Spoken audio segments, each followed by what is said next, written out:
Even now, all these decades later, I can't recall the taste of the wedding cake. I don't remember the music the band played or the scent of the flowers I held in my hands. When I look back on that day, the day I married Dennis, all I remember is a whisper, cold and sharp, slicing through the happiest moment of my life. My name is Joyce, and I am 83 years old now. I've lived a long life, seen the world change in ways I never thought possible.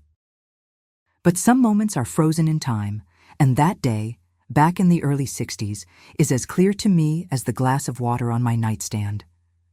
I was so young. We were all so young.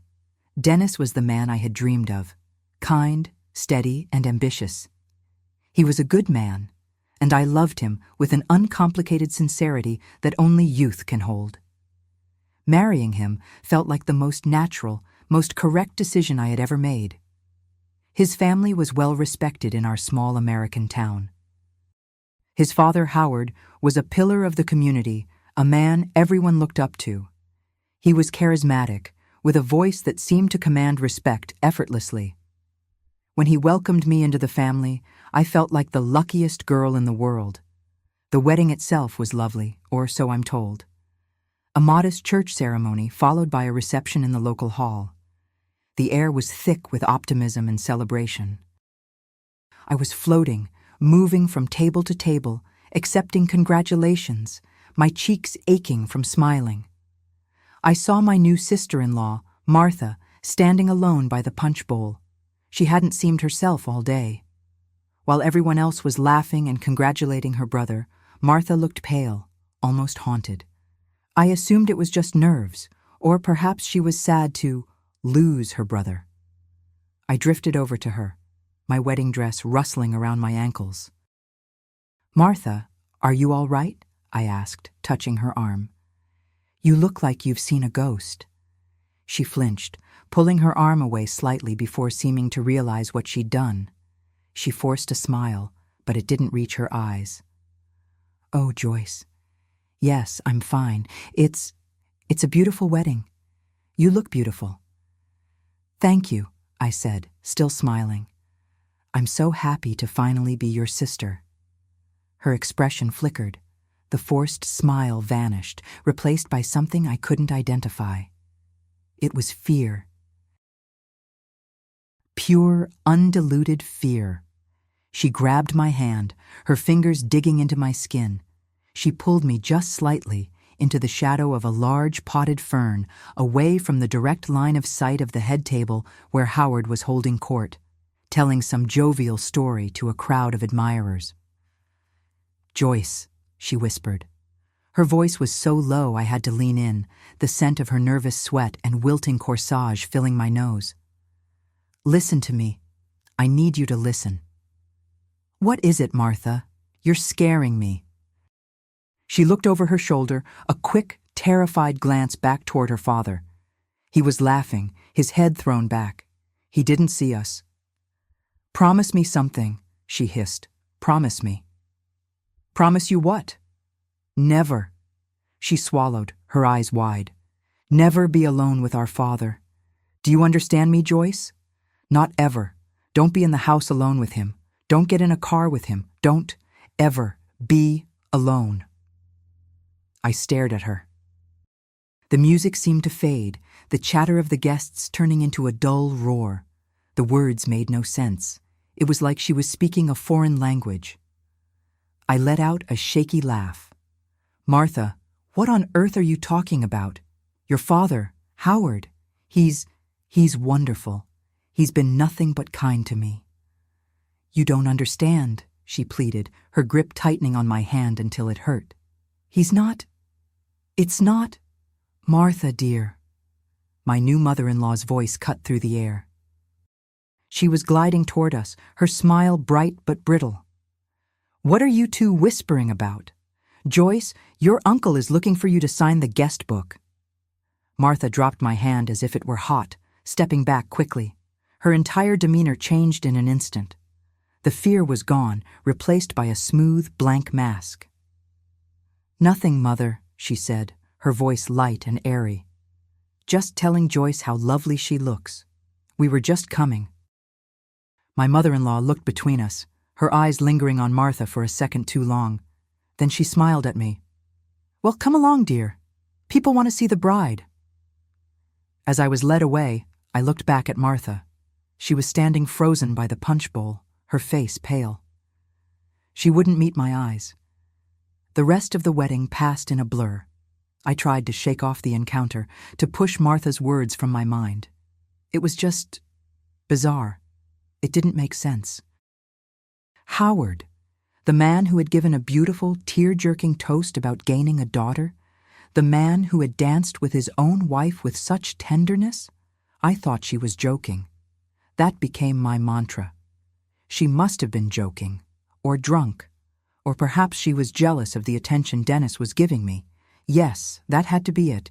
It was a strange, cruel, sister-in-law joke that had fallen flat. I didn't tell Dennis. How could I? "Darling, your sister told me your father is some kind of monster." He would have been horrified. He would have thought I was being hysterical. And what would I even say? She gave me no details, no proof.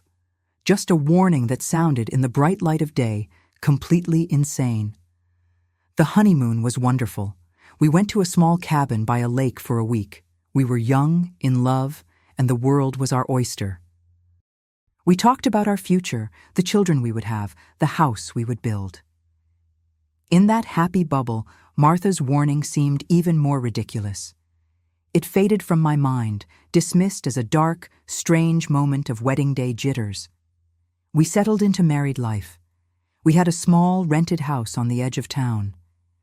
Dennis worked long hours at the bank, climbing the ladder, and I set about making our house a home. It was the 60s, and my role was clearly defined. I cooked, I cleaned, I waited for my husband, and Howard was a constant, benevolent presence. He and Dennis's mother lived in the large family home across town. They came for dinner every Sunday, and Howard was the perfect father-in-law. He helped Dennis fix the fence. He offered me advice on the garden. He'd stop by unannounced, something that was common back then, just to see if my favorite daughter-in-law needed anything from the market. At first, it was charming. I felt cared for. I felt protected. I would tell my friends how lucky I was to have a father-in-law who treated me like his own blood. "He's just so thoughtful," I'd say. And every time he was kind, every time he laughed his booming laugh and patted Dennis on the back, the memory of Martha's warning grew fainter and more absurd. I thought she was joking. I tried to talk to Martha a few weeks after the wedding. I invited her for coffee. She was polite but distant. The terrified girl from the reception was gone, replaced by a cool, detached woman. "Martha," I said, stirring my coffee, "about that night, at the wedding, what you said." She didn't pretend not to know. Her face closed up instantly. "I don't know what you're talking about, Joyce," she said, her voice flat. "You told me. You warned me about your father." She took a slow sip of her coffee. "I had too much champagne," she said, not looking at me. I was emotional. "I said a lot of silly things. I'd appreciate it if you'd forget about it." And that was that. She was denying it. It was a strange, shared delusion. Now I was the one who felt crazy. Was I making it up? Had I misunderstood? It's strange, isn't it, how the mind protects itself. How we can be handed the most terrible truth, and we will bend over backward to dress it up as a misunderstanding, a joke, a mistake. We want to believe the world is safe. We want to believe our homes are safe. We want to believe the people we love are good. I wanted to believe Howard was good. My entire new life was built on that foundation. If he wasn't, what did that mean for Dennis? What did that mean for the family I had just joined? So I dismissed it. I buried it. I chose to believe the lie. It was easier. Then, the small things started. Things so small you could barely name them. Howard would stop by while Dennis was at work. I'd be in the kitchen, and he'd come in, standing just a little too close as I stirred a pot on the stove. I'd feel his presence behind me, a heat that made the back of my neck prickle. "That smells wonderful, Joyce," he'd say, his voice low. I'd laugh nervously and step away, moving to the sink.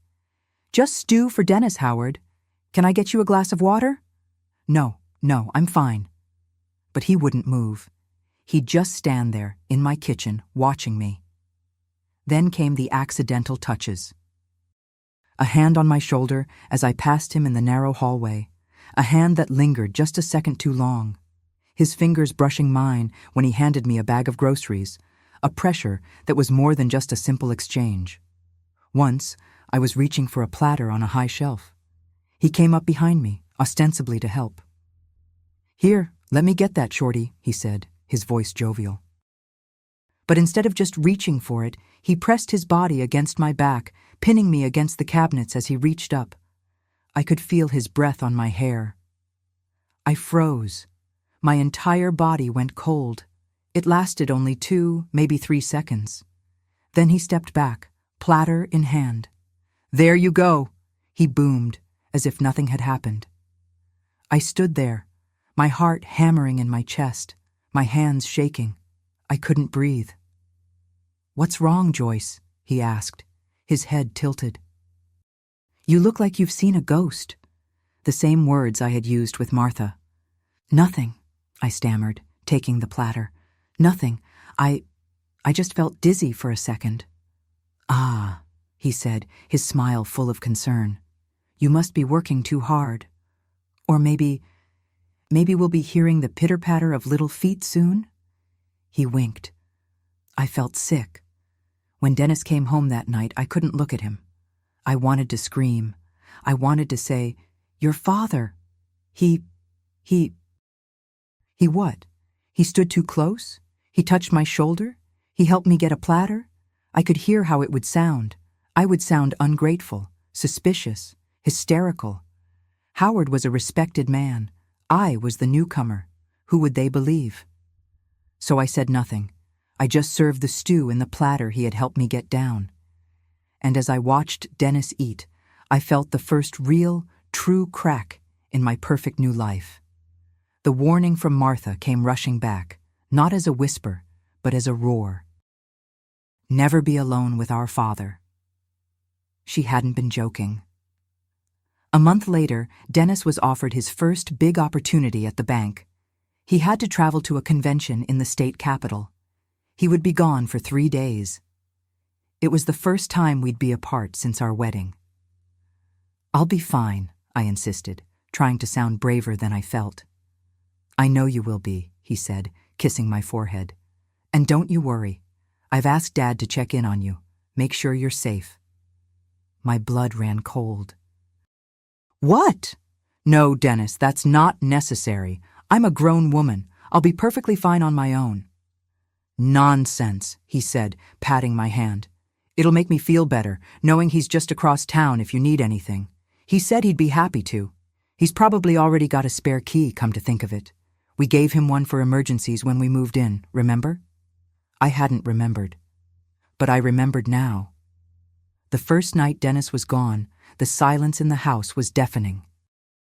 I triple-checked every lock on the doors and windows. I sat in the living room, trying to read a book, but my heart was pounding so hard I couldn't focus on the words.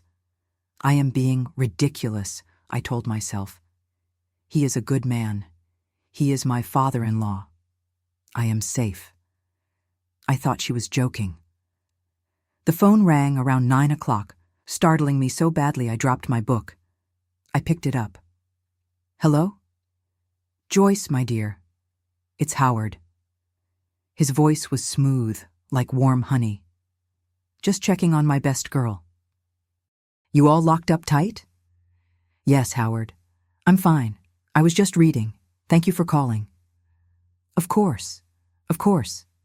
Dennis would never forgive me if I let anything happen to you." There was a pause. "You know, Joyce, Dennis is a lucky man, a very lucky man, to have someone like you waiting for him. I'm the lucky one, Howard, I said, my voice tight. I'm rather tired. I think I'll be turning in soon. A good idea, he said. You get a good night's sleep. And remember, I'm just a phone call away, or even closer if you need me. I didn't know what that meant. I didn't want to know. Good night, Howard. I hung up, my hand shaking. I went to my bedroom. I put on my nightgown. I locked the bedroom door, something I never did. It felt silly, but it made me feel marginally safer. I got into bed and pulled the covers up to my chin. The house was silent. The clock ticked. 1 hour passed. 2. I must have drifted off because I was woken by a sound. A click. It was the sound of a key turning slowly, deliberately in the front door lock. My heart didn't just stop. It fell. It fell into a cold, dark pit in my stomach. I sat bolt upright in bed, clutching the sheets. I listened. The front door opened, a soft creak of the hinges, and then it closed. A soft, final click. He was inside. I heard footsteps, slow, heavy, confident, walking through the living room, walking down the short hallway that led to the bedrooms. I didn't breathe. I didn't move. I was a statue, carved from ice. I thought she was joking. The footsteps stopped. Right outside my bedroom door. I stared at the brass doorknob. In the sliver of moonlight coming through the curtains, I saw it. Slowly, silently, the doorknob began to turn. I squeezed my eyes shut, praying I was asleep, praying this was a nightmare. But the click of the latch was real. The lock on my bedroom door was a simple, flimsy thing, meant for privacy, not for protection. A key wasn't even needed. A man of Howard's size could likely force it with one good shove. But there was no shove. There was only a slow, deliberate pressure. The door eased open with a quiet groan that seemed to echo in the pit of my stomach. I was paralyzed. I couldn't scream. My throat had closed up, turning to solid stone. I couldn't move. My limbs felt like they were filled with cement, welded to the mattress. I could only stare, my eyes wide in the dim moonlight, as the dark shape of my father-in-law filled the doorway. He stood there for what felt like an eternity, just looking at me, a silhouette. I couldn't see his expression, and that was somehow worse. He was just a void, a shadow that had come to swallow my world. "Joyce," he said. His voice. It wasn't the booming, jovial voice from Sunday dinners. It was a low, thick whisper. A sound I had never heard before, but one that my body recognized instantly as the sound of a predator. He took a step into the room, and then another. He closed the door behind him. Softly. The small click of the latch engaging again was the loudest sound I had ever heard. It was the sound of a key turning in a cage. My cage. "Dennis is a fool," he whispered, moving closer to the bed. "He leaves a woman like you all alone. He doesn't appreciate what he has." I tried to speak. A small animal sound, a whimper, was all that came out. I pushed myself back against the headboard, pulling the thin sheet up to my chin. It felt like a useless paper shield. "It's all right," he murmured. He was at the side of the bed now. I could smell him. The faint, sour scent of whiskey on his breath, mixed with the expensive aftershave I'd bought him for Christmas. The smell of family, the smell of betrayal. "Please," I finally choked out. "Please, Howard, don't, please go." "Shh, shh." He sat on the edge of the bed. The mattress dipped under his weight, and I felt myself roll slightly toward him, pulled in by his gravity. I scrambled away, pressing my spine so hard against the wooden headboard it ached. "I've been watching you, Joyce," he said, his voice horribly calm, as if he were discussing the weather. "You're a good wife. You're a good addition to the family. You deserve to be appreciated properly by a real man, not a boy. No, I whispered. You're his father. You're... I am, he said, and he reached out. His hand. It was large. I had seen that hand pat Dennis on the back, carve the Thanksgiving turkey, shake the hand of the pastor. Now it was reaching for me in the dark. I flinched as his fingers brushed my cheek. I turned my head, trying to escape the touch. "Don't be frightened," he said. But his voice was not kind. It was commanding. It was the voice of a man who was used to getting exactly what he wanted, a man who had never been told no. The rest, it is not a memory. It is a scar. It is a dark, cold place my mind refuses to visit. It's a series of fractured images, of feelings, the weight of him, the smell of whiskey and soap, the scratch of his starched shirt cuff against my skin, the suffocating feeling of not being able to breathe, of being pinned, of being erased. I did not scream. I could not. The scream was frozen in my chest, a block of ice. I went somewhere else. I detached. I stared at a crack in the ceiling, a tiny, faint line in the plaster. I focused on it with all the energy I had left. I traced its path, from the corner over the window to the center light fixture. I thought about how it got there. A shift in the foundation, perhaps. Water damage. I wondered if Dennis had noticed it. I wondered what color we should paint the ceiling in the spring. I was not in the room. I was the crack in the ceiling. I was a speck of dust on the lampshade. I was 1,000,000 miles away, floating in a cold, black, empty space. I was not there when he finished. I was not there when he stood up, when he adjusted his clothes. I was not there when he opened the bedroom door and walked out. I only came back when I heard the sound of the front door. The same sounds as before, but in reverse. The soft creak of the hinges, the quiet final click of the lock. He was gone. I stayed there, pressed against the headboard. I did not move. I did not cry. I did not make a sound. I just sat, staring at the closed bedroom door, my body aching, my mind a complete and utter blank. I was a broken thing. A cup dropped on a stone floor, shattered into 1,000 pieces. I don't know how long I sat there. Hours, maybe. The first gray light of dawn began to seep through the curtains. The birds started to sing outside the window. It felt like a personal insult that the world could just continue, that the sun had the audacity to rise. Slowly, like an old woman, I slid off the bed. My legs barely held me. I walked to the bathroom.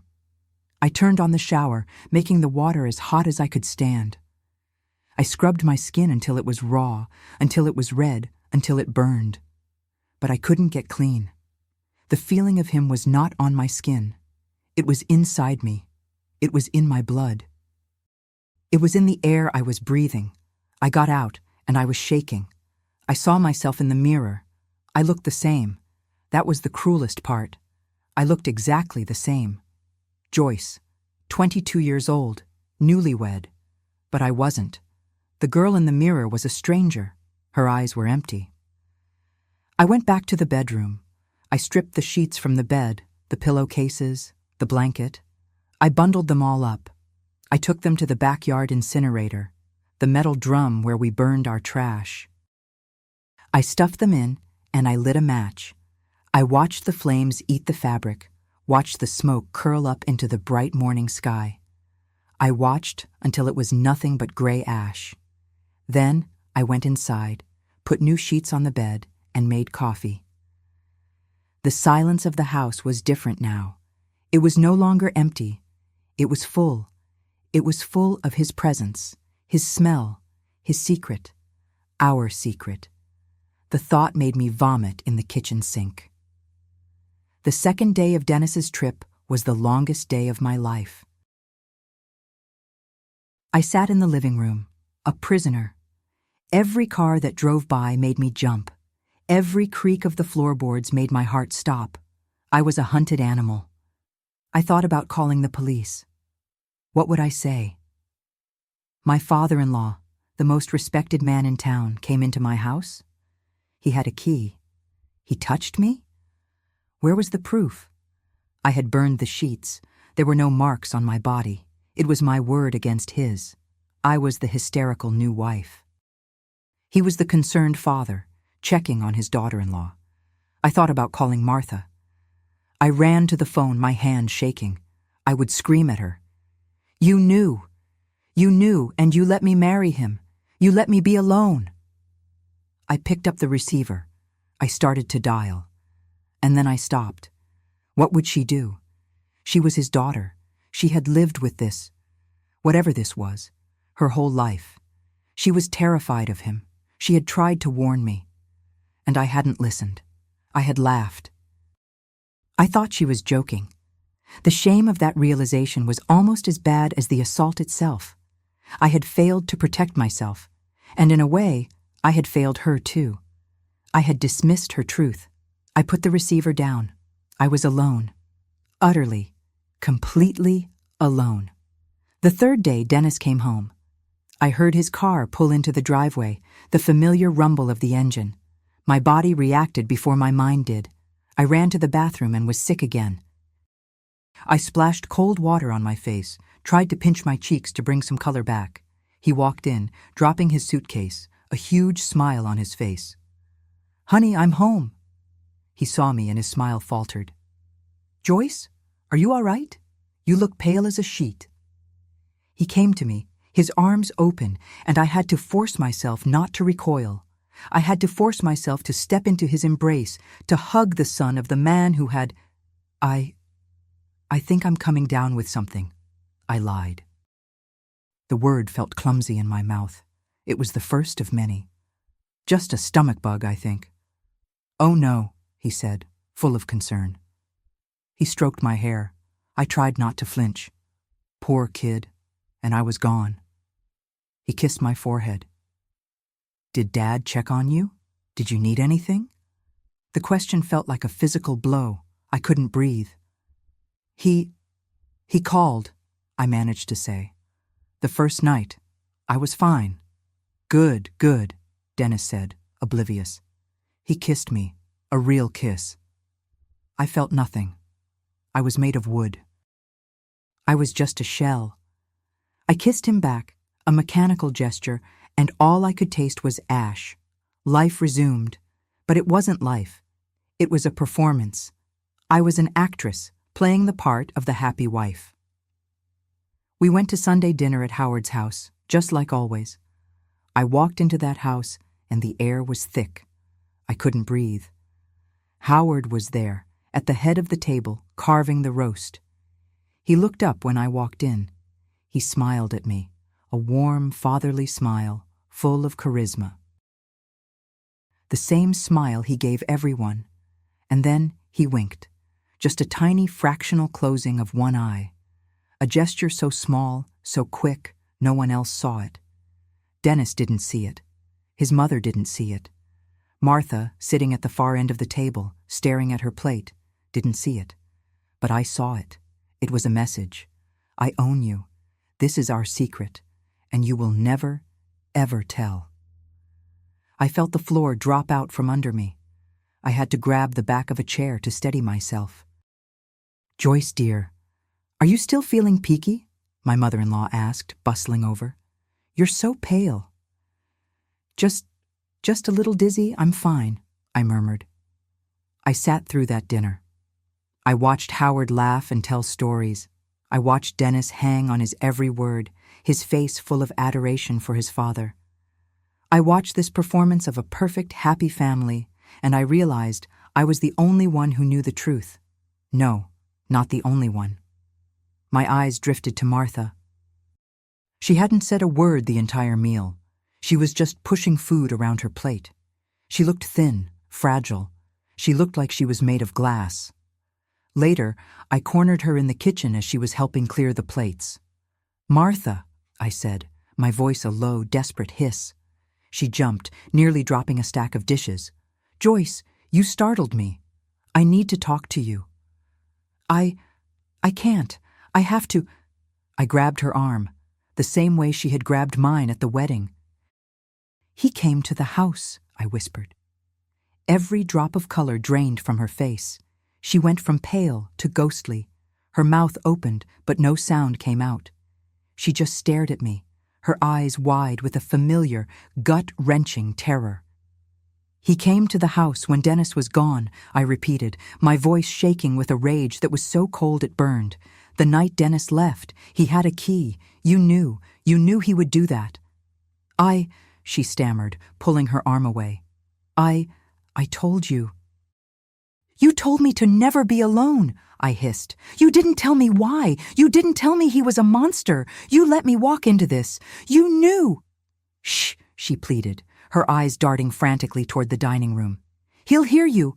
You don't understand." "Oh, I understand," I said, my voice breaking. "I understand perfectly now." "No, you don't," she cried, her voice cracking. "You don't understand. You don't know what he's capable of. You have to be quiet. You have to just pretend. It's the only way. It's the only way to survive." "Pretend?" I couldn't believe what I was hearing.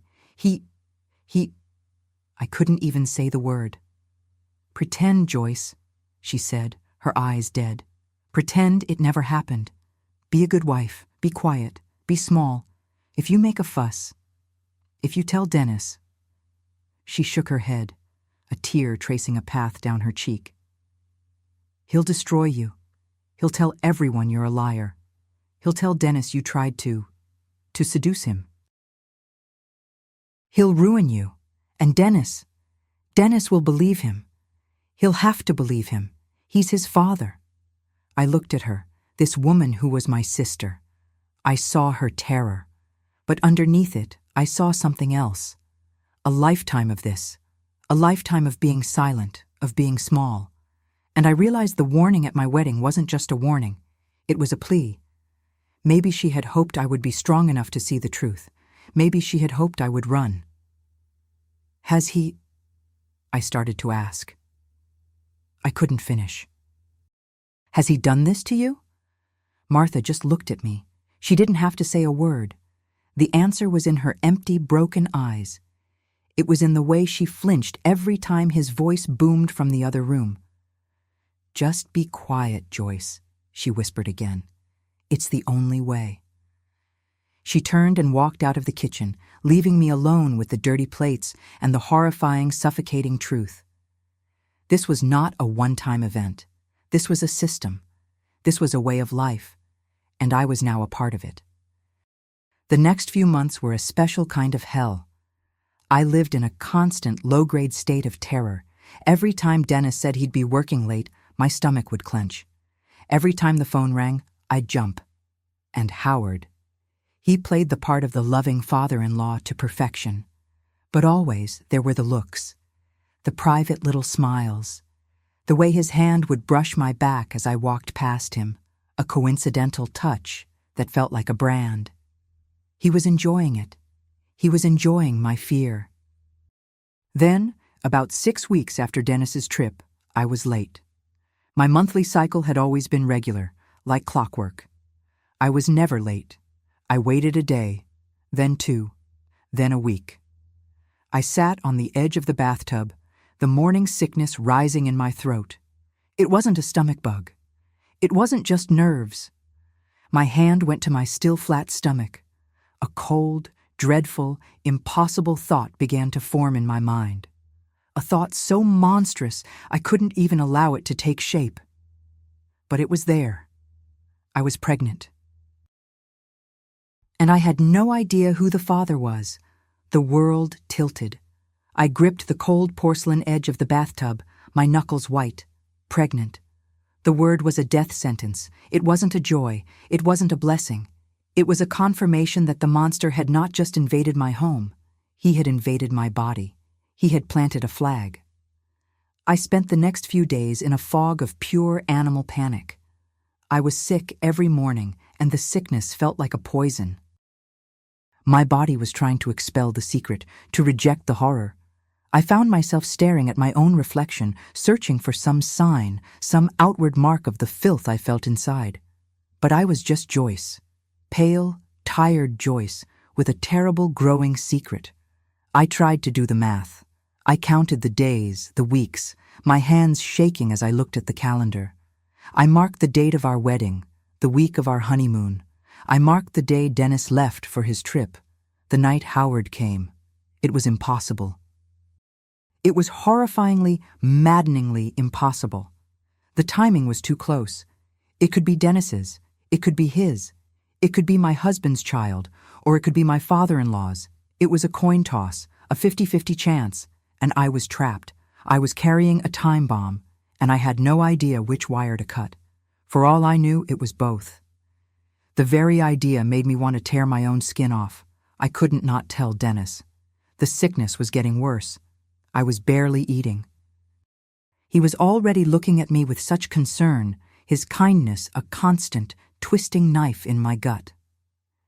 He came home from work one evening and found me sitting at the kitchen table, staring at a plate of food I hadn't touched.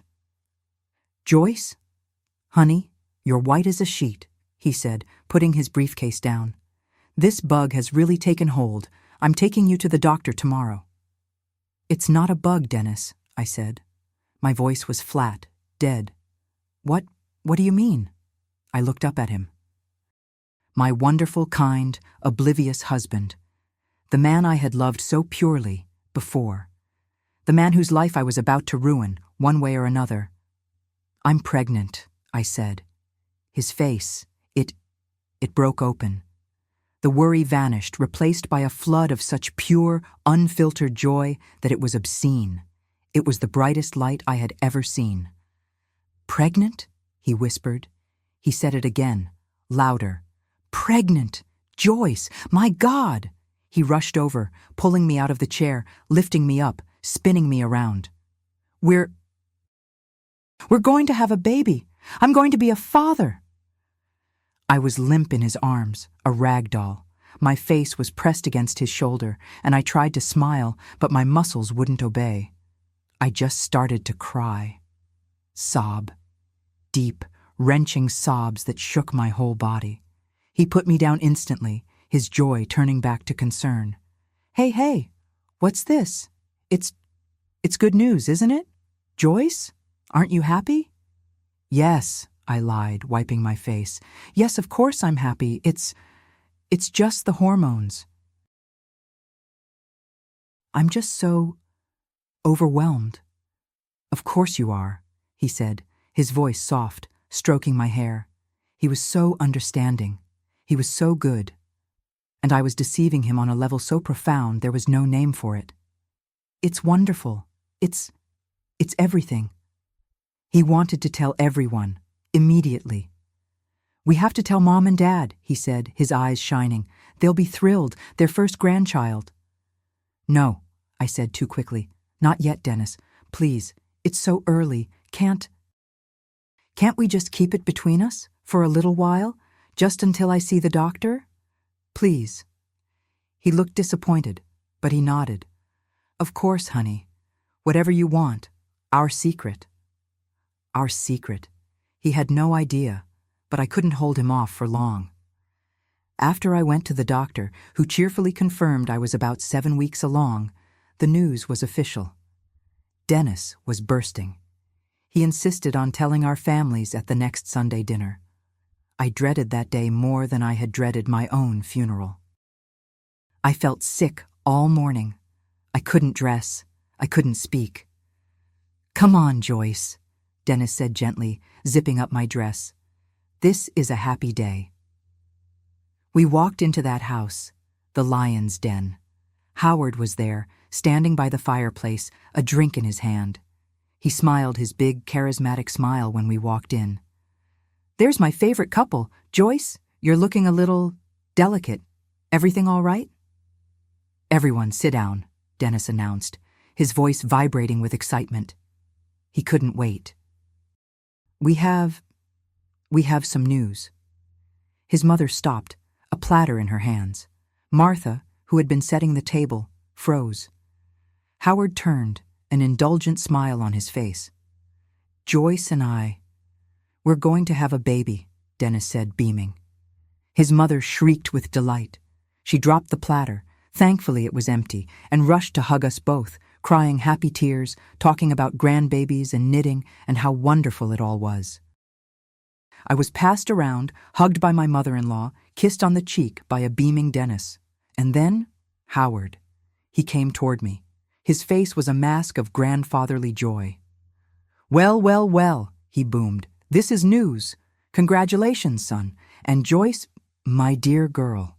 He put his hands on my shoulders. I felt my skin crawl, my blood turn to ice. His touch was a violation. "I'm so happy for you," he said. He leaned in, as if to hug me, but instead, his lips brushed my ear. And he whispered, so low that no one else could possibly hear, his warm, whiskey-scented breath hitting my skin.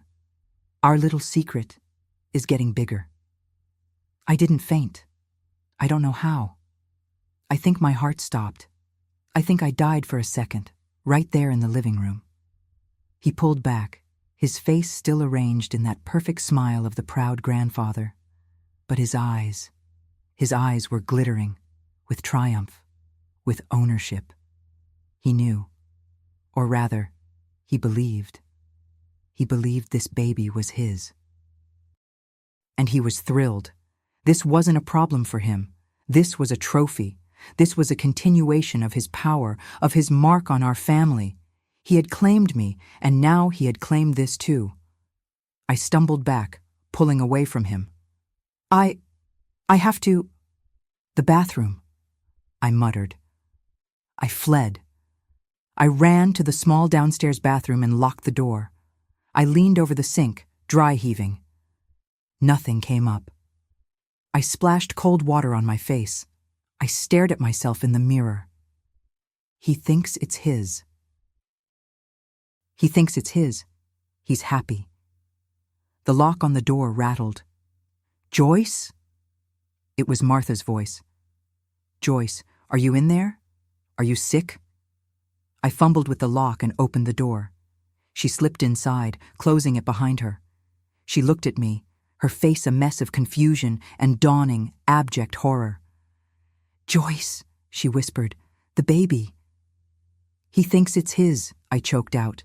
He just told me." Martha's hand flew to her mouth. "Oh no, oh God, oh no, no, no." She wasn't comforting me. She was panicking. She began to pace the tiny bathroom, her hands twisting in her skirt. This is the end.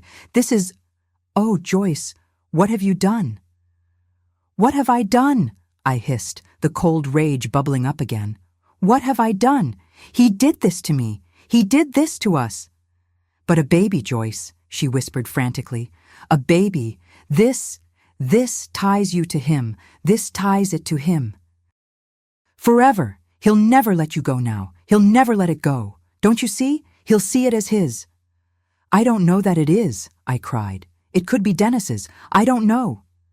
"It doesn't matter," she said, grabbing my arms, her eyes wild. "It doesn't matter who the father is. It only matters who he thinks the father is. And you just told me. He thinks it's his. This is a disaster." She looked at me, her terror so profound it was almost tangible. "What are you going to do?" "Do?" I said, numb. "What can I do, Martha? I'm pregnant. What can I possibly do?" Her eyes flickered. She looked away toward the small frosted window. "There are ways, places, women," she whispered. I stared at her, horrified. "Go! Get rid of it? It's not a baby yet, Joyce," she whispered, not looking at me. "It's a mistake. It's his mistake. You can fix it." "And what if it's Dennis's?" I whispered back, the thought like a dagger. What if I fix Dennis's baby?" Martha had no answer. She just sagged against the wall, her shoulders shaking. I don't know. I just know he will use this. He will use this baby to control you. He will use it to keep you. He will never, ever let you be free." A knock on the door made us both jump. "Girls, is everything all right in there?" It was my mother-in-law. "Joyce, dear, are you sick again?" "We're fine, Mother," Martha called out, her voice unnaturally high. "Just sisterly chat. We'll be right out." She looked at me. "Fix your face," she said, her voice suddenly cold and practical. "Wash it, and don't you ever let him see you look weak. Don't let him know you're scared. Smile. Be the happy, pregnant wife. It's the only way." She slipped out of the bathroom, leaving me alone again. The next 7.5 months were the longest years of my life. I was a prisoner in my own body. My body, which was betraying me, nurturing this question mark inside of me. I became an expert performer. I smiled when Dennis rubbed my growing stomach. I smiled when his mother brought over tiny knitted booties. I smiled at the baby shower. I smiled and smiled and smiled until my face felt like it would crack. And Howard watched. He was the perfect doting grandfather to be. He'd bring me cravings. "A little something for my 2 favorite people," he'd say with a wink. He'd offer to drive me to doctor's appointments. I always refused, making up excuses. I never, ever let myself be in a room alone with him again. If he came to the house, I'd run to the neighbors. I'd lock myself in the bathroom. But his presence was constant. He was relishing this. He was relishing my discomfort, my trapped state. This was his victory lap. I couldn't bond with the baby. I just couldn't. I felt nothing for the kicking thing inside me. All I felt was dread. I had nightmares. I'd dreamed that the baby was born and it looked just like him. Not his features. I never focused on those, but his presence. I dreamed it would be born with his cold, calculating eyes. I dreamed it would be born and he would snatch it away, laughing. Dennis was worried about me. "Joyce, you're so distant," he'd say as we lay in bed. You don't seem happy." I thought this was what we wanted. "I'm just tired," I'd lie. "The pregnancy is hard on me." I grew more and more isolated. I was in a box. I couldn't tell my husband because it would destroy him. It would destroy his image of his father. It would destroy our marriage. He would look at the baby and he would always wonder. He would look at me and he would always see the betrayal, even though I was the victim. And I couldn't tell Martha anything.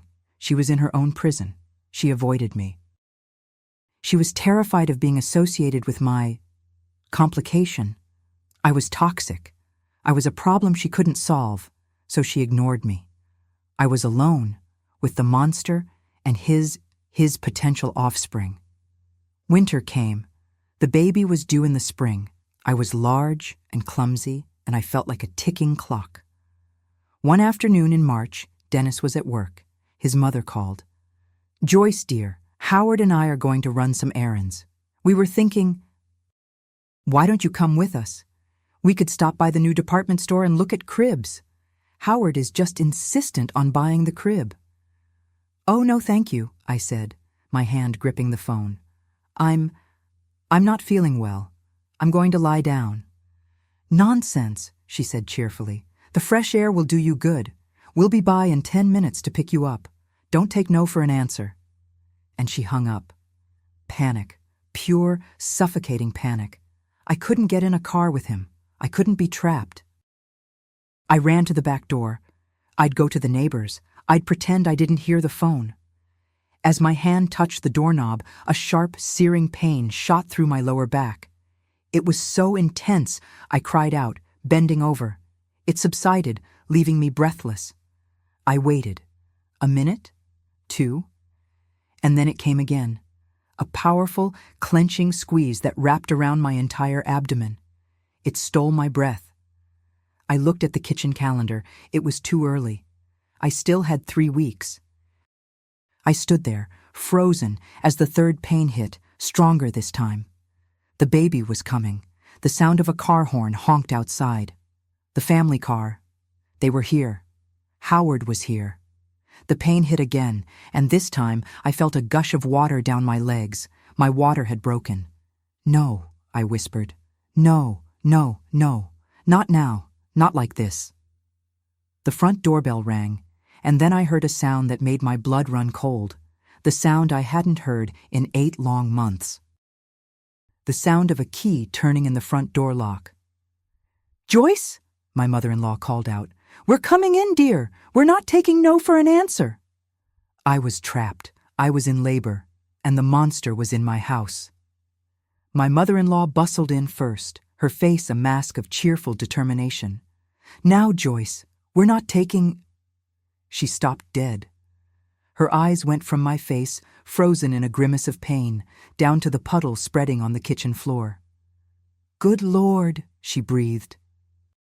Her hands flew to her cheeks. "Howard! Howard, get in here! The baby is coming now!" Another contraction seized me, tearing a low groan from my throat. I braced myself against the kitchen counter, my knuckles white. Howard appeared in the doorway. He was not flustered. He was not panicked. He took in the scene in one slow, appraising glance. My mother-in-law flapping her hands uselessly, me doubled over in pain, the broken water on the floor. His gaze was cold, assessing. And when his eyes met mine, they were not filled with concern. They were filled with anticipation.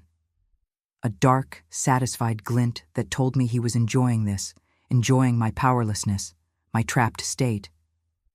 "Well, stop gawking, woman," he snapped at his wife. "Get her coat. We'll take her." "No," I panted as the pain subsided. "No, I'll call Dennis. He'll take me." "There's no time for that," Howard said, his voice taking on the commanding tone he used in public. The pillar of the community voice. "Dennis is at the bank. He's halfway across town. The baby's coming now. You heard your mother-in-law." "Please," I begged, looking at my mother-in-law. "Please, just call him. Tell him to meet me there." "Of course, dear, of course," she said, patting my arm, her own hands trembling. "But Howard is right. We must get you to the hospital immediately." I was cornered. I was trapped. I was in labor, leaking and in agony, and I was being forced into the very situation I had spent 8 months of my life avoiding. Howard was already at the door, holding my coat open, a horrible parody of a gentleman. "Let's go, Joyce. Don't want to have this baby on the kitchen floor, do we?" The ride to the hospital was the nightmare I had always known it would be. My mother-in-law sat in the back with me, holding my hand, clucking like a nervous hen. "Breathe, dear. Just breathe." "Oh, my goodness. Howard, do drive faster, but be careful. Oh, my goodness." I couldn't respond. The contractions were coming faster, harder. They were waves, pulling me under, drowning me.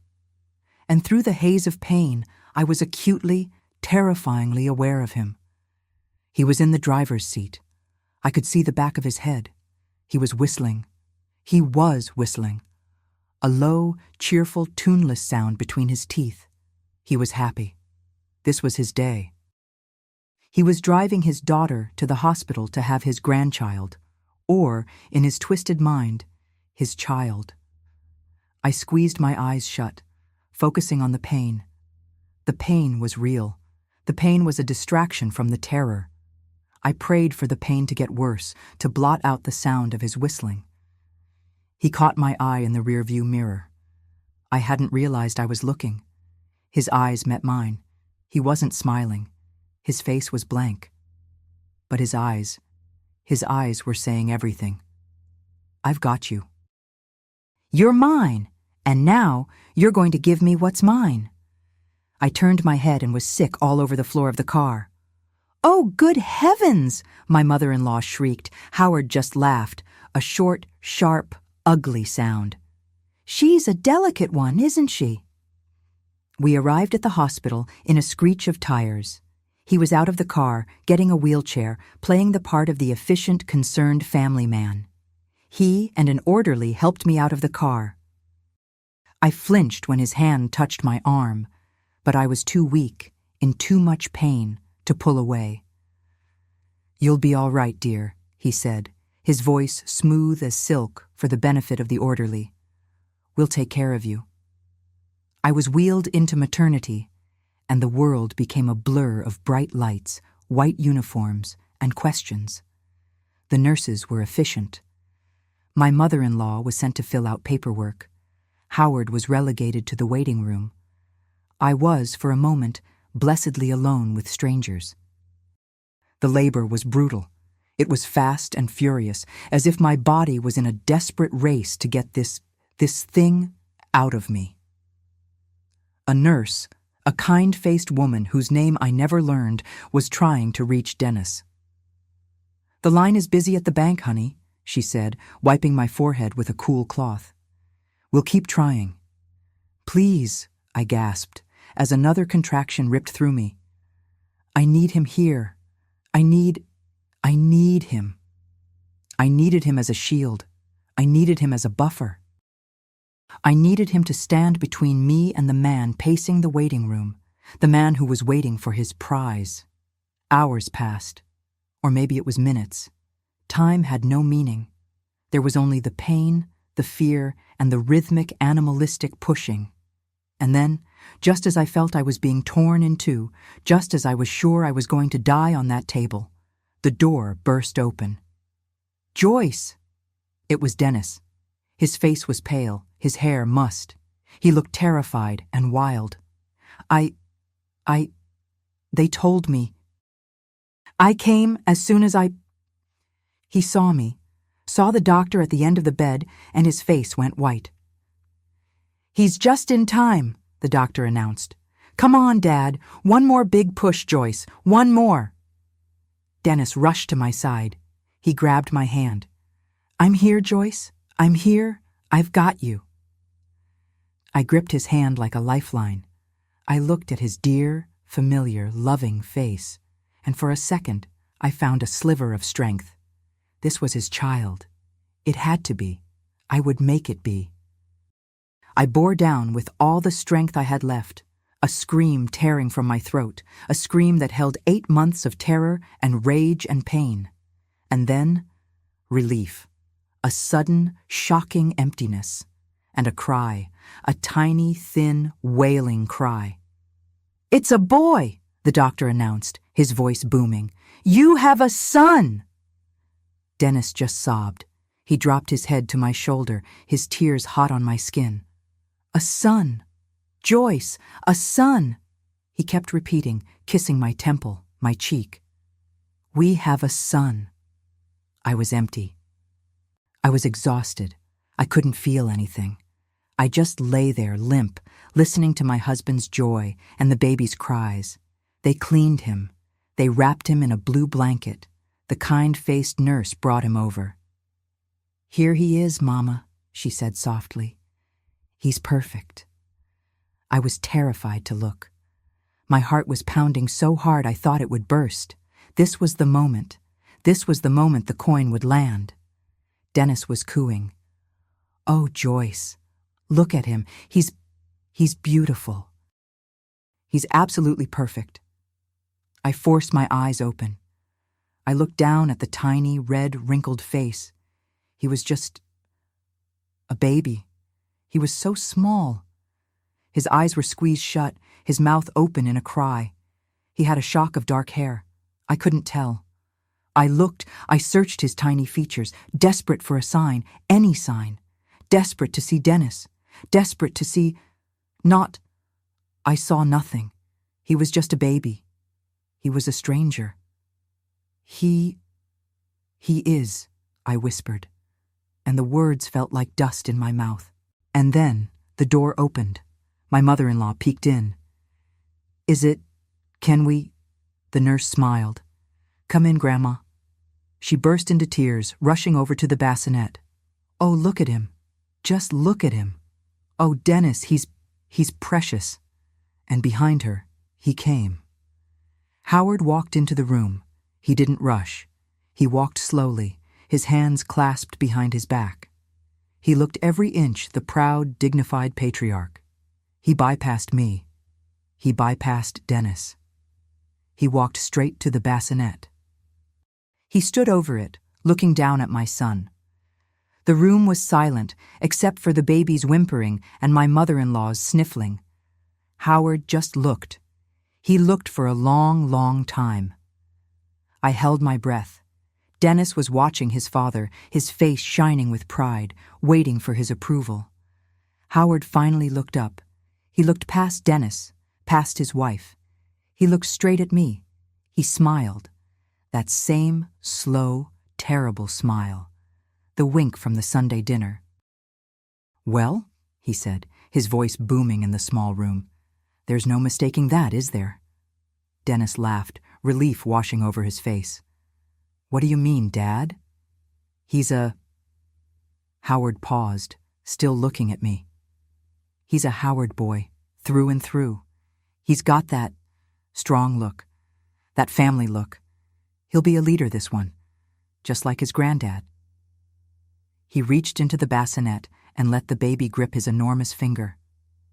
"Yes, sir," he whispered, not to the baby, but to me. "My boy." Dennis beamed. He looks like you, Dad? You really think so?" "I know so," Howard said, patting his son on the shoulder. "The family line, it's strong." I closed my eyes. The coin hadn't landed. He had just picked it up and put it in his pocket. It didn't matter what the truth was. It didn't matter who the biological father was. In that moment, Howard had claimed him. He had planted his flag. And my unsuspecting, loving husband had just handed it to him. The next few days in the hospital were a fog. I was in pain. I was exhausted. Nurses came and went, and Dennis was a constant, devoted presence. He learned to change a diaper. He learned to hold the baby, who we named David, after Dennis's grandfather. A safe family name. I couldn't bond with David. I tried. When the nurses placed him in my arms, I felt nothing, just a cold, heavy dread. He was a living, breathing question mark. He was a tiny, innocent vessel for a monstrous secret. When he cried, my nerves felt shredded. I would just hand him to Dennis. I'm just so tired," I'd say. My milk hasn't come in right." Dennis, in his goodness, just saw a wife struggling with being a new mother. He was endlessly patient. "It's okay, honey. It's a big change. I've got him." Martha came to visit. She came alone, on the last day, just before I was discharged. Dennis had gone to grab a cup of coffee. She slipped into the room, looking pale. She didn't go to the bassinet. She came to my bed. "Joyce," she said, her voice low. "Are you okay?" "He thinks David is his," I said, my voice flat. He announced it to the whole room. He said he looks like him." Martha's face, if possible, grew paler. What did Dennis say?" "Dennis was happy," I said, a bitter laugh escaping me. He was proud. He's so desperate for his father's approval. He was thrilled to hear it." I grabbed her hand. "Martha," I whispered, my eyes desperate. You've known him your whole life. Look at him." I nodded toward the bassinet. "Tell me, please, tell me you don't see it. Tell me he's wrong." Martha looked like I had asked her to hold a hot coal. Slowly, reluctantly, she walked over to the bassinet. She looked down at my sleeping son. She looked for a long time, just as her father had. "Martha?" I pleaded. She turned back to me, her eyes dead. "I don't know, Joyce. I honestly don't know. He's a baby. He doesn't look like anyone yet. And it doesn't matter," she said, her voice sharp, echoing her words from months ago. "What do you mean it doesn't matter?" I cried. "How can you say that?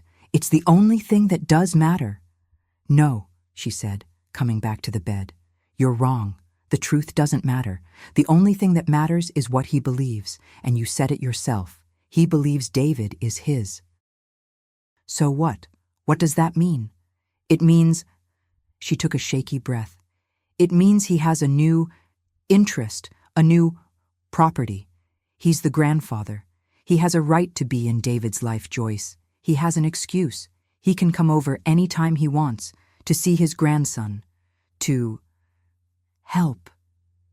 He will be there, Joyce, always. He'll be there to watch him grow up, to watch him, and to watch you. The room was spinning. She was right. This wasn't the end. This was the beginning of a whole new kind of prison. He won, I whispered. He's won. He's in my house. He's in my body. And now he's in my son's life forever. And there's nothing I can do. Just be quiet, Joyce, Martha whispered, her old, terrified refrain. Just be a good mother. Love David. Love Dennis. Just survive. That's all we can do. She left, and I was alone. Going home was the hardest thing I'd ever done. Dennis carried David in his new carrier into the small house. The house where I had been, where it had happened. It felt tainted. The air was poison. I walked in, and I could still smell Howard's aftershave, still feel the cold dread of that night. And now I was bringing a baby into it. His baby, for all I knew. The first few weeks were a living hell. David cried. All babies cry, I know that. But his cries felt like an accusation. They grated on my very bones. I was exhausted, but I couldn't sleep. I was in a constant state of high alert. I examined David constantly. Every time he made a face, every time he opened his eyes, I was searching for a chin, a look, an expression, anything. I was driving myself mad. Dennis was a saint. He took night feedings. He walked the floors with David. He kept telling me, "It's just the baby blues, honey. It'll pass. You're a wonderful mother." I wasn't a wonderful mother. I was a terrified jailer, and my prisoner was my own son. And Howard. Howard was always there. "Just dropping by to see my boy," he'd boom, walking in without knocking. He still had his key. He'd scoop David out of his crib, holding him up.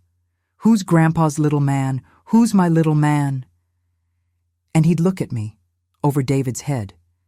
That look, that possessive, triumphant, knowing look. I lived in fear. I refused to be alone.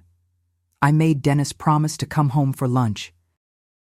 I'd call him at the bank 10 times a day. "When are you coming home? When are you coming home?" "Joyce, honey, I have to work," he'd say, his patience wearing thin for the first time. "I can't be there every second. Mom and Dad are just across town. You're not alone." That was the problem. I wasn't alone. One Tuesday, about a month after David was born, Dennis called. "Joyce, I'm so sorry. Mr. Anderson is here from the main office. We have to go over the quarterly reports. I'm going to be late. Very late. Maybe 9 or 10. "No," I said, my voice rising in panic. "No, Dennis, you can't. You promised. Joyce, I have to," he snapped. "It's my job. My father is right. I need to be more dedicated if I want that promotion. I can't just run home every time you call." He'd been talking to his father about me. The walls were closing in. I'm sorry," I whispered. "You're right. I'm being silly. I'm fine. We're fine. David and we're fine. Good. I'll be home as soon as I can. I love you. I love you too." I hung up the phone. The sun was setting. The house was growing dark. I was alone, with David. I went through the house. I locked the front door. I bolted it. I latched the chain. I went to the back door. I locked it. I bolted it. I wedged a kitchen chair under the doorknob. I was being hysterical. I knew it, but I didn't care. I went into the nursery. David was fussy. I picked him up. Shh, it's okay. Mommy's here," I whispered, but my voice was shaking. I sat in the rocking chair, holding my son. rocking, back and forth, back and forth. The house was silent, too silent. The hours ticked by. 6, 7, 8. David had fallen asleep in my arms. I was crying, fat, silent tears rolling down my cheeks. I was so tired, I was so scared. And then I heard it, the sound I had been dreading every second of every day for a month. The sound from my worst nightmare come to life again. A key, sliding, slowly, scraping, into the front door lock. I froze. My blood turned to ice. My breath caught in my throat. Dennis. It's just Dennis. He got home early. He forgot his key. No. He wouldn't. The lock clicked. The chain. I had the chain. It would hold. There was a pause, and then a rattling. The sound of the chain being tested, and then a sound that broke me. Howard's voice, low and laughing, muffled through the door. "Come on, Joyce. I know you're in there. Open the door. It's time for Grandpa to see the baby." My body was a block of ice, but my mind was on fire. I clutched David to my chest so tightly he let out a small, muffled protest. "Come on, Joyce." Howard's voice oozed through the wood of the door, low and sickeningly playful. "I can hear the baby. Don't you want Grandpa to comfort him? Open the door. Don't make me get upset." The chain rattled again, harder this time. He was pulling on the door, testing it. The sound of that chain, the sound of his voice, the memory of his weight in the dark. It all coalesced, and something inside me, something that had been frozen and shattered, finally snapped. It was not courage, it was rage, a pure, primal, animal rage. The rage of a mother terrified for her young. "Go away," I said. My voice was a hoarse whisper. "What was that, dear? I didn't hear you." I stood up. I walked toward the door, my legs shaking, but I did not stop. I put my free hand on the door, as if I could hold it against him. I pressed my forehead against the cool wood. I said, "Go away," I screamed. The sound was so loud, so raw, it didn't sound like me. David burst into a full-throated wail, startled by the noise. "You go away, Howard," I shrieked, my voice cracking. "Get away from my house, get away from my son, or I will. What? What would I do? I had nothing. There was a sudden, heavy thud against the door, as if he had slammed his shoulder into it. I screamed. The chain held. "You—" His voice was no longer playful. It was a low animal growl, full of a venom I had never heard. "You'll regret that, Joyce. You stupid little... You'll regret that." I heard his footsteps moving, stomping off the porch. I heard his car door slam, the engine roar to life, and the squeal of tires as he sped away. And then, silence.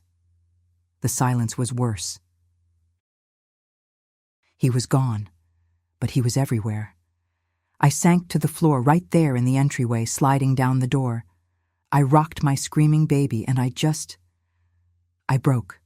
I sobbed. I wept for the girl I had been, for the marriage I had lost, for the son I was too terrified to love. I wept until I had nothing left, until I was just a hollow, aching shell. I don't know how long I sat there. An hour, 2. I heard a key in the lock. I didn't flinch. I didn't move. I was done. The door opened. The chain was still on, so it only opened a few inches. I saw Dennis's face, his eyes wide, confused. "Joyce? What? Why is the chain on? Let me in. What's wrong? I heard David crying from the driveway." I just looked at him. I had no more words. "Joyce," he snapped, his patience gone. "My God, what is it now? Open the door." Slowly, like an old woman, I stood up. I fumbled with the chain. My hands were shaking so badly I could barely undo it. He pushed the door open, nearly hitting me. He came in, his face thunderous. "What in the world is wrong with you? He stopped. He saw my face. He saw me, disheveled, my eyes swollen shut, clutching our crying baby. He saw the chair wedged under the back doorknob. "Joyce." His anger faded, replaced by a deep, weary confusion. "What happened here?" I had a choice. I could lie. I could make up a story. I could say I had a bad dream. I could go back to being the quiet, small, pretending wife. But Martha's advice, "Just be quiet. It's the only way." It was wrong. It was a lie. Being quiet had gotten me here. Being quiet had given the monster a key. Being quiet had nearly gotten us. "He was here," I whispered. "Who was here? What are you talking about?" "Your father." Dennis scrubbed his hands over his face. "Joyce, I know. I saw him. He stopped." "You saw him?" I said, my voice numb. "When? Just now?" "Yes. On my way home. He was at the end of the street. He waved me down." Dennis wouldn't look at me. He was looking at his shoes. He said he was worried about you. He said he stopped by to check on you and David, and you screamed at him. You called him names. You wouldn't let him in." I just stared. The audacity, the brilliance of the cruelty. He had gotten to him first. He had painted me as the crazy one. "Dennis," he continued, his voice full of a pained, forced patience. Dad is worried, Joyce. I am worried. He thinks you're sick. He thinks you have postpartum. You know, that you're not well, that you're seeing things." The floor dropped out from under me. He was setting the stage. He was going to have me declared insane, a hysterical, unstable mother. He could take David. He could... "Dennis," I said, and my voice was suddenly cold, clear, and sharp. The tears were gone. The fear was gone. There was only a terrible, hard clarity. "What did he tell you?" I just told you. He said..." "No. What exactly did he tell you? Did he tell you he came here, to this door, and..." "He said you were hysterical," Dennis finally shouted, his own fear and frustration exploding.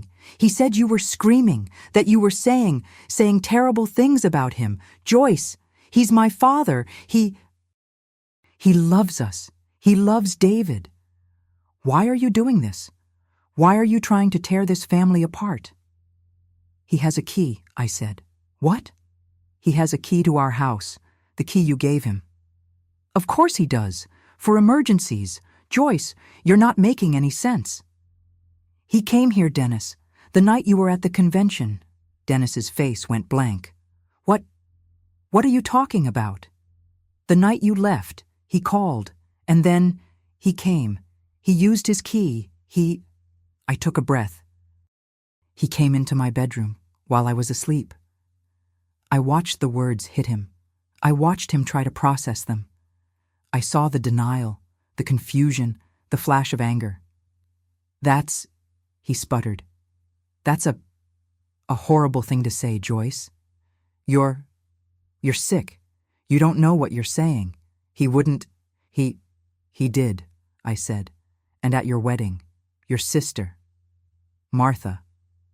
"What about Martha?" he snapped, defensive. "She grabbed my arm. She told me. She warned me. Never be alone with our father." I thought she was joking. I thought... "Stop it," he said, his voice low, shaking. "Just stop it. Stop lying. Stop making up these vile stories. Martha is high-strung. She's... and you're..." He couldn't say it. He couldn't say crazy, but it was hanging in the air. He looked at me, his wife, and I looked at him. And I saw in his eyes that he had made his choice. He was choosing his father. He was choosing the lie. "I see," I said. I felt so cold, so empty. "I see. Joyce, he pleaded, his anger gone, replaced by a desperate, weary sadness. Please, just get some sleep. We'll talk to the doctor tomorrow. We'll get you some help. He was going to help me? He was going to have me committed. You're right, I whispered. I'm just tired. I'm so tired. I'm sorry. I'm sorry I said those things. Relief washed over his face. He so desperately wanted the lie to be true. It's okay, honey. It's the hormones. It'll be okay. He came to me to take David. Here, let me put him down. You get some rest. I handed him my son. I watched him walk into the nursery. I heard him cooing softly, placing David in his crib. I turned. I walked into our bedroom. I pulled a small suitcase from the top of the closet. I didn't pack. I just held it. I couldn't stay. I walked back out. Dennis was in the kitchen, his back to me, pouring a glass of water, his shoulders slumped. I walked to the front door. I put my hand on the knob. "Where are you going?" he asked, not turning around. I'm just going for a walk. I need some air." "At this hour, Joyce? Don't be. I'll be back," I lied. I slipped out the front door. I didn't take my coat. I didn't take my purse. I just walked. I walked through the dark, cold streets of our quiet town. I walked for an hour. I didn't know where I was going. I just knew I couldn't be there. I couldn't be in that house. I couldn't be with that man, who was a stranger. I ended up at Martha's. It was after midnight. I stood on her porch at her small rented apartment. I raised my hand and I pounded on the door. I pounded with both fists. A light flicked on. The door opened a crack. Martha peeked out, her hair in rollers. "Joyce, my God, what are you? Where's the baby?" He was... I choked out. "Dennis, he didn't believe me." The terror on Martha's face. It was the same terror from the wedding. What did you do, Joyce? Oh God, what did you do?" I told him. I wept. I told him about Dad, about the convention, about everything, and he said I was sick. He said I was lying. He's taking his side. Martha looked for a second, like she was going to slam the door in my face. Her old be quiet, survive instinct. But then she looked at me, my bare arms, my shaking body, my dead eyes, and she broke. "Oh no," she whispered, not in terror, in defeat, in resignation. "You did it. You actually did it." She opened the door. "Get in." I fell into her apartment. She sat me down. She made me tea. And I told her everything. The key, the threat, the screaming. "Dennis." She just listened. She didn't speak. Her face was gray. "He's going to tell Dennis I'm crazy," I sobbed. "He's going to take David. I know it." Martha was silent for a long time. She just stared into her teacup. "He did it to me too," she said. The world stopped. "What?" She couldn't look at me. "When I was 15, for 2 years, until I tried to, she gestured vaguely. "Mother found me. They sent me away, to an aunt, for my nerves. When I came back, he just stopped. He never touched me again. He just looked at me, like I was dirt." We sat there in the dark, two broken women with this monstrous shared truth between us. He won, Martha," I whispered. "He has Dennis. He has everything. We have nothing." "No," she said. Her voice was different, not terrified, not small. It was cold. It was cold as steel. "No, he doesn't have us. Not anymore. What? What are we going to do? We're going to get your son, she said. And then, we're going to see Mother. We went back to my house. It was 2 a.m. Martha didn't knock. She used her own key. We walked in. Dennis was asleep, in the armchair, in the living room. He woke with a jolt. Joyce, Martha? What? Go get David, Joyce, Martha ordered. What is this? Dennis stammered, standing up. Martha, what are you? Shut up, Dennis, Martha said. Her voice was so powerful. I had never heard it. For once in your entire coddled life, shut up and listen. I ran to the nursery. David was sleeping. I scooped him up. I grabbed a blanket. I ran back out. Martha was standing in front of her brother. You believed him, she said, her voice shaking with a lifetime of rage. You believed him, over your wife, over the mother of your child. Martha, what are you talking about? She's not well. She's not well? Martha laughed, a horrible broken sound. No, Dennis, we're not well. Because of him, She took a breath. He hurt me, Dennis. When I was a girl, he did things. For years. Dennis just stared. What? And he hurt Joyce. And he will hurt that baby. Because he is not a man. He is a rot, an evil. And you let him in. I watched my husband's face crumble. I watched his entire world, his hero, his father, his entire life, dissolve. He staggered back as if she had physically struck him. He looked at me, at David.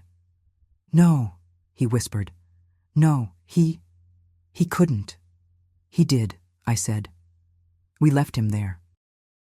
We left him, sitting on the floor, his head in his hands, weeping like a child.